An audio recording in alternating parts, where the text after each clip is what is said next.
Assalamualaikum Ustadz. Waalaikumsalam warahmatullahi wabarakatuh. Mohon pencerahannya. Untuk korban seperti hewan kambing, apa harus menunggu hewan tersebut umurnya sudah dewasa untuk disembelih? Dan minimal berapa umur hewan agar bisa dikorbankan? Mohon petunjuk, jazakallahu khair. Hadis riwayat Muslim, nomor hadis 1963. Ya, riwayatnya bersumber dari sahabat Jabir radhiyallahu taala anhu, anin Nabi sallallahu alaihi wasallam, dari Nabi sallallahu alaihi wasallam, qala, beliau bersabda, la tadhbahu illa musinnatan. Janganlah kalian menyembelih hewan, ya. Ini dalam konteks yang khusus untuk berkurban. Ya, illa musinnatan, kecuali hewan itu sudah cukup umurnya. Ya, cukup usianya.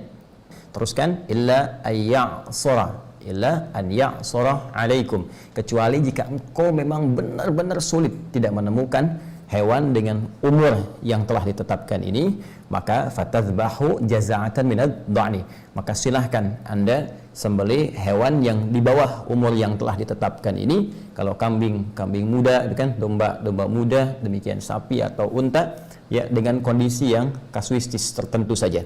Menurut para ulama, ini dibagi ke dalam 3 bagian. Jadi ada hewan jenis kambing dan domba, ada hewan seperti sapi dan kerbau, ada hewan unta. Ya, terkait dengan kambing ini kita bisa lacak keterangan para ulama, mereka membatasi usia kambing, domba dan sejenisnya, yaitu sudah masuk 1 tahun, ya, mau ke tahun kedua.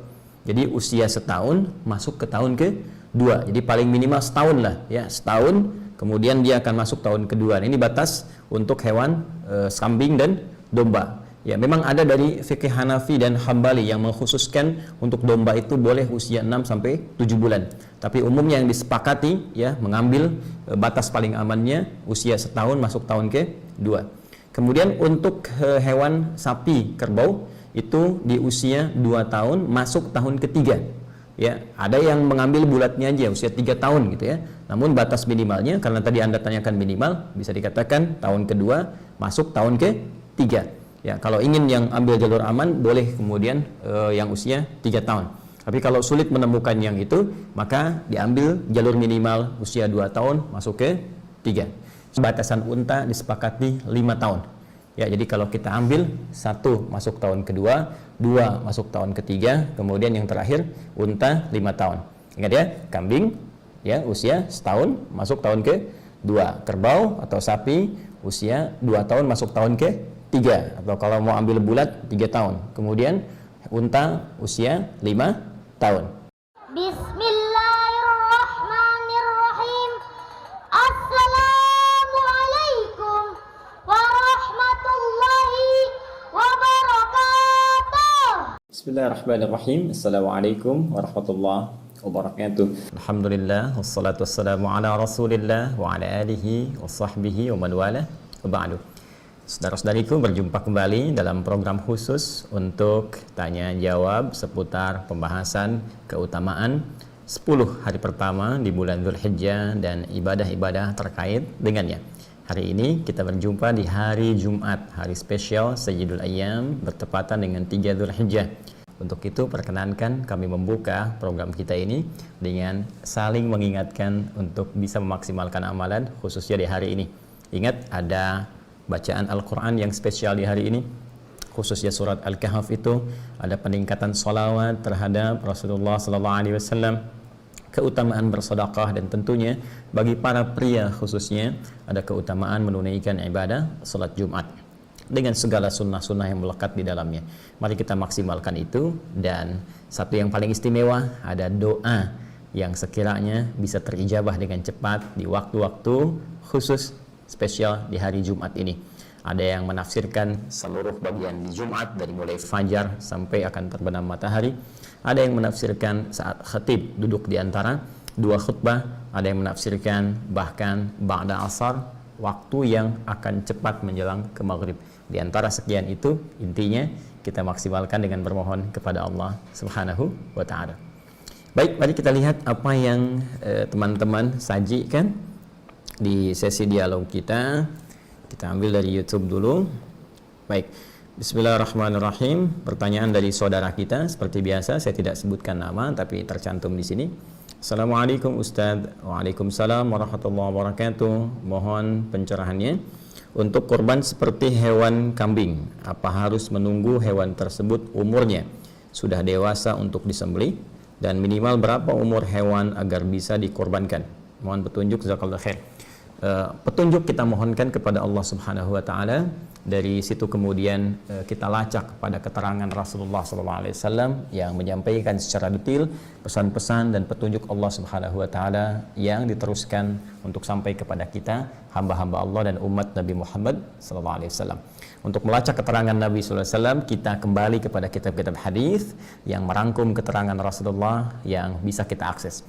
Di antara pertanyaan Anda ini, kita bisa temukan di antaranya dalam hadis riwayat Muslim nomor hadis 1963, ya, riwayatnya bersumber dari sahabat Jabir radhiyallahu taala anhu anin Nabi sallallahu alaihi wasallam, dari Nabi sallallahu alaihi wasallam qala, beliau bersabda, la tadhbahu illa musinnatan, janganlah kalian menyembelih hewan, ya, ini dalam konteks yang khusus untuk berkurban, ya, illa musinnatan, kecuali hewan itu sudah cukup umurnya, ya, cukup usianya.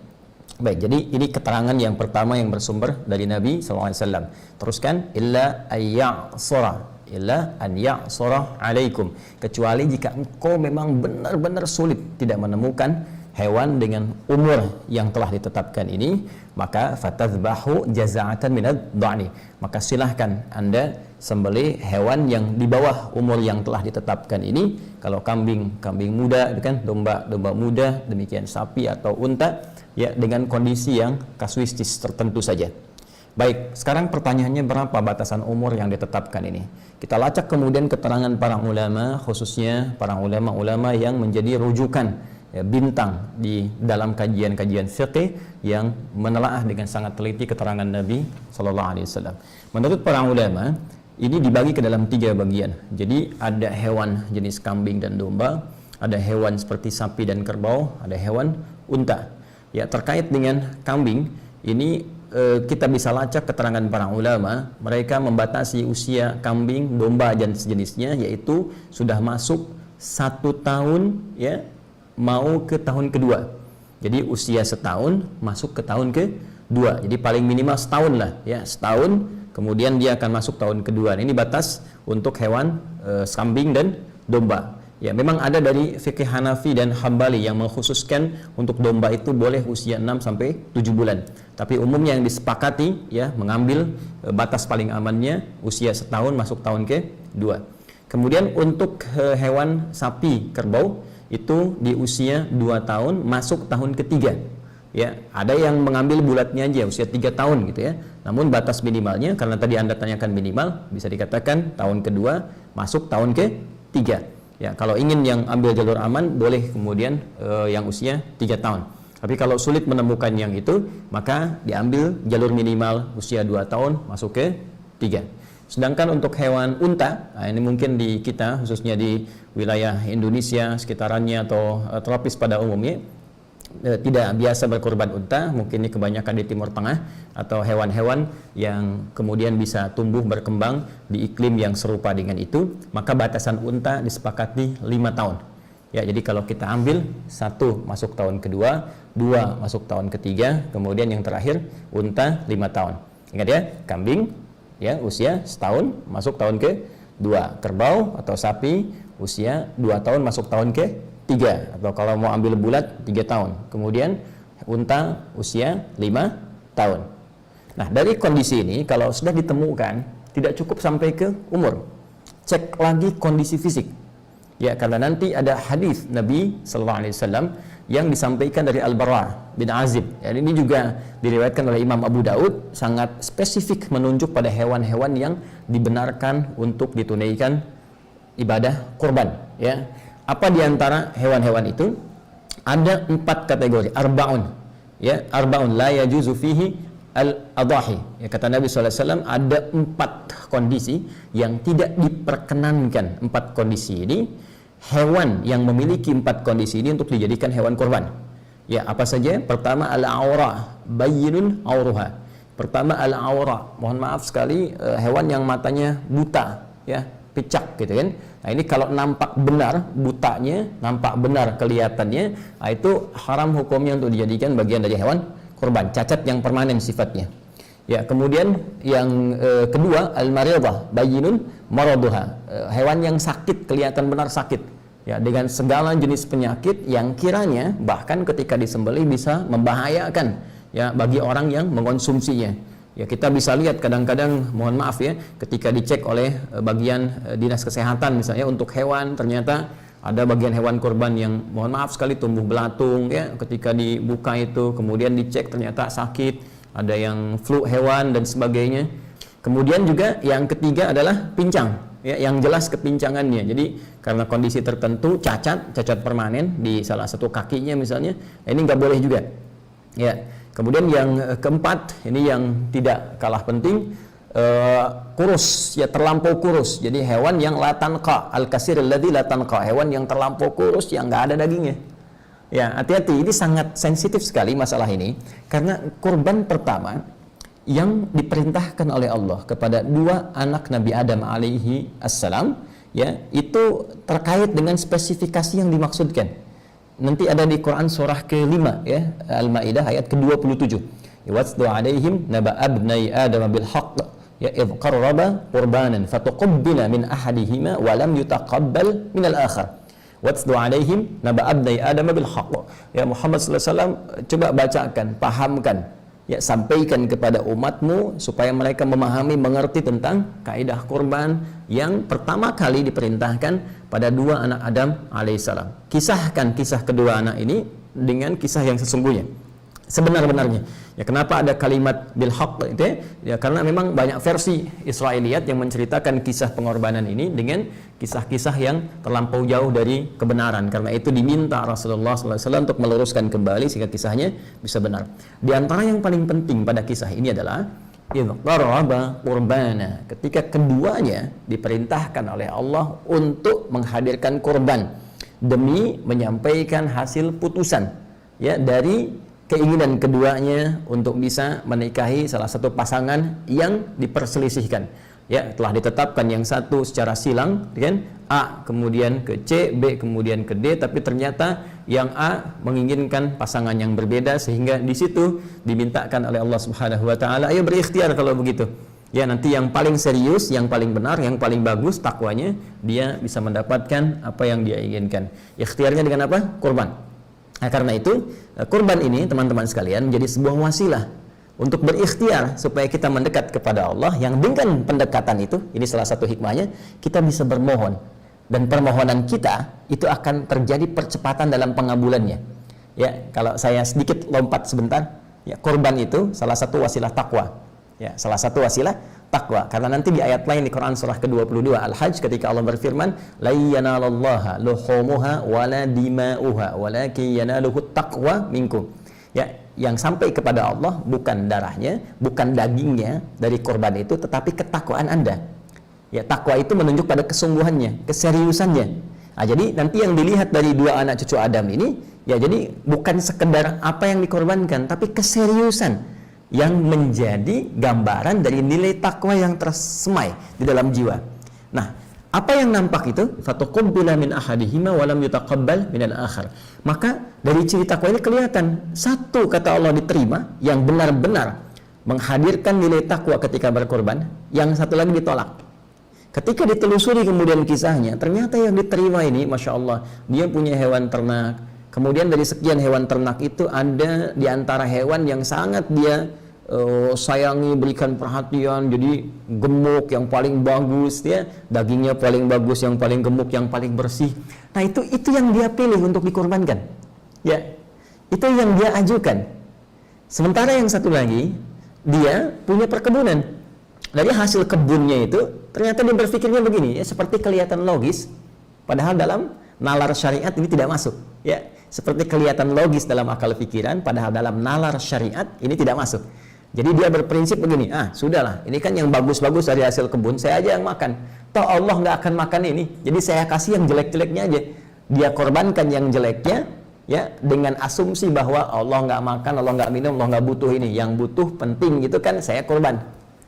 Ternyata Prinsip yang seperti ini tidak mendapatkan penerimaan di sisi Allah Subhanahu wa taala.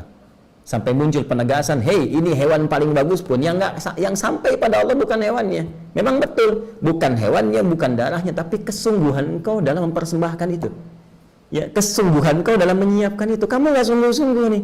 Korban kamu cuma yang jelek-jelek, korban kamu nggak bernilai, nggak ada kualitasnya. Maka diterimalah yang satu yang serius, yang ini ditolak. Dari sinilah kemudian muncul syariat kemudian sampai kepada kita untuk menunjukkan kesungguhan dalam berkorban. Jadi jangan sampai begini, cari yang biasa-biasa, apalagi punya aib yang 4 tadi, ya. Karena ini murah misalnya, ambil. Ini yang pincang aja, harganya diskon 50%. Nah, itu nggak bisa. Ya, maka orang-orang yang berkorban dari hasil-hasil yang tidak baik, maka sudah pasti tidak akan mendapatkan penerimaan dan tempat di sisi Allah Subhanahu wa taala. Termasuk dikiaskan kepada harta yang dibelanjakan untuk korbannya. Ini juga menjadi penting. Ya, awas, hati-hati, uang hasil korupsi nggak boleh pakai kurban. Ya, uang hasil rampokan, uang hasil pencurian, hasil riba, hati-hati. Ya, nah, jadi ambil yang paling halal yang bisa Anda persembahkan untuk kurban itu. Itu yang akan dilihat oleh Allah Subhanahu wa taala. Jika itu terjadi, nabung, masya Allah, ya. Bahkan ada yang mencoba berpindah dari kegiatan yang nggak bagus kepada yang bagus. Ya, misal biasa merokok, mohon maaf ya, tiba-tiba dia pengen beralih, uang itu dia tabung tuh, tabung terus beli hewan kurban. Wah, itu luar biasa tuh. Ya, itu luar biasa. Nah, apalagi dari Anda nabung yang paling halal, paling baik, ya, alih-alih beli dunia, Anda belikan hewan kurban. Kemudian di situ ketika disembelih, Anda berdoa. Masih ingat tadi? Yang dilihat takwanya. Ketika takwa itu muncul, perhatikan Quran surah kelima Al-Maidah ayat 35. Ya ayyuhalladzina amanu ittaqullah wabtaghu ilaihil wasilah.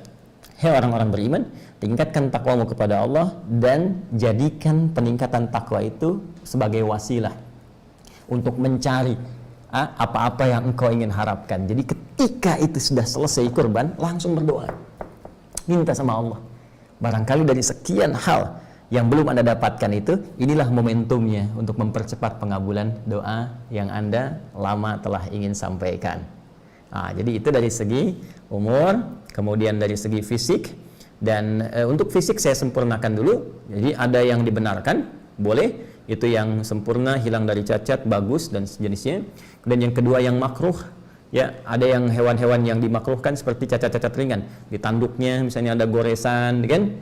Misal ada kakinya lecet yang bukan permanen tapi terlihat misalnya ada cacat, ya, walaupun sedikit itu makruh. Sementara yang haram tadi yang 4, yang jelas butanya, jelas sakitnya, kemudian jelas pincangnya, permanen, kemudian kurus, tidak berdaging. Nah, untuk itu sekarang persoalannya anggarannya ada berapa?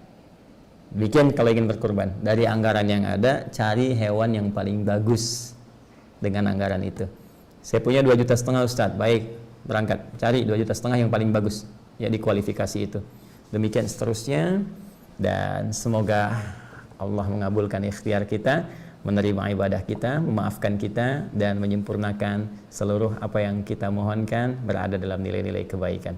Adi Hidayat, subhanakallahumma wa bihamdika, asyhadu an la ilaha illa anta astaghfiruka wa atubu ilaik.